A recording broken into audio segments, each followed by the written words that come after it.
पितर पक्ष में पूर्वजों को याद करके दान धर्म करने की परंपरा है। हिंदू धर्म में इन दिनों का खास महत्व होता है। पितृपक्ष पर पितरों की मुक्ति के लिए कर्म किए जाते हैं। धार्मिक मान्यताओं के अनुसार पितर नाराज हो जाएं तो घर की तरक्की में बाधाएं उत्पन्न होने लगती हैं।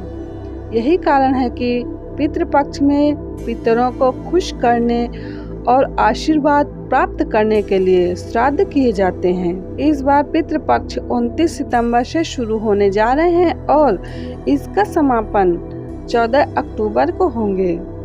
मान्यता है कि पितृपक्ष में श्राद्ध और तर्पण करने से पितर प्रसन्न होते हैं और आशीर्वाद प्रदान करते हैं।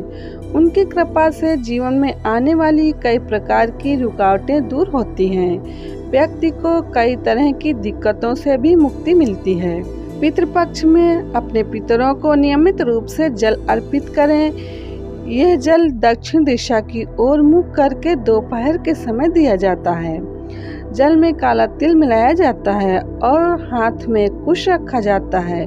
जिस दिन पूर्वज की देहांत की तिथि होती है उस दिन अन्न और वस्त्र का दान किया जाता है। उसी दिन किसी निर्धन को भोजन भी कराया जाता है। मान्यताओं के अनुसार पितृपक्ष के दौरान हमारे पूर्वज पक्षी के रूप में इस धरती पर आते हैं, इसलिए इन दिनों गलती से भी उन्हें सताना नहीं चाहिए। माना जाता है कि ऐसा करने से हमारे पूर्वज नाराज हो जाते हैं। पितरों की कृपा प्राप्त करने के लिए पितृपक्ष में पशु पक्षियों की सेवा करनी चाहिए। श्रद्धया दीयते यत्र तच्छ्राद्धम् परिच्छते। श्रद्धा से जो पूर्वजों के लिए किया जाता है उसे श्राद्ध कहते हैं। पद्म पुराण में आता है, श्राद्ध से प्रसन्न हुए पितर आयु पुत्र धन विद्या राज्य लौकिक सुख स्वर्ग तथा मोक्ष भी प्रदान करते हैं।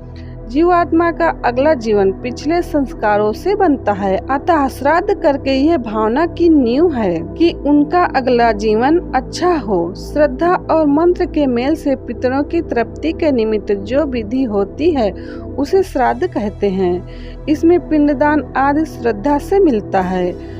जिन पितरों के प्रति हम श्रद्धापूर्वक श्रद्धा व्यक्त करते हैं वे हमारे सुखी जीवन के लिए मंगल की भावना करते हैं। श्राद्ध कर्म करने वालों में कृतज्ञता के संस्कार सहजता में दृढ़ होते हैं, जो शरीर मृत्यु के बाद भी कल्याण का मार्ग प्रशस्त करता है। श्राद्ध कर्म से देवता और पितर तृप्त होते हैं और श्राद्ध करने वालों का अंतःकरण भी तृप्ति का अनुभव करता है। बुजुर्गों ने आपके विकास के लिए बहुत कुछ किया है तो आपके हृदय में भी तृप्ति और पूर्णता का अनुभव होगा। पितरों की पूजा करके मनुष्य आयु पुत्र यश स्वर्ग कीर्ति पुष्टि बल श्री पशुधन सुख धन और धन प्राप्त करता है। देव कार्य से भी पितृकार्य का विशेष महत्व है। देवताओं से पहले पितरों को प्रसन्न करना अधिक कल्याणकारी है।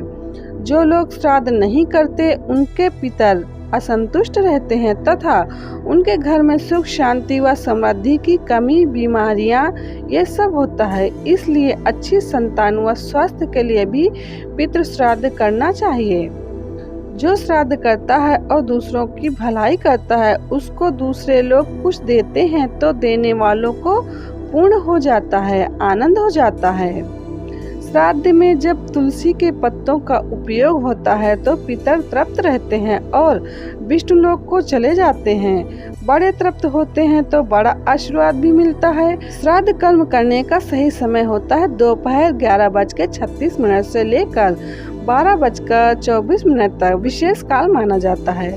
थोड़ा आगे पीछे हो जाए तो कोई बात नहीं, लेकिन इस काल में श्राद्ध की विशेष पवित्रता होती है। श्राद्ध करने के आरंभ और अंत में इस श्लोक का 3 बार उच्चारण करने से श्राद्ध कर्म में होने वाली गलती माफ हो जाती है।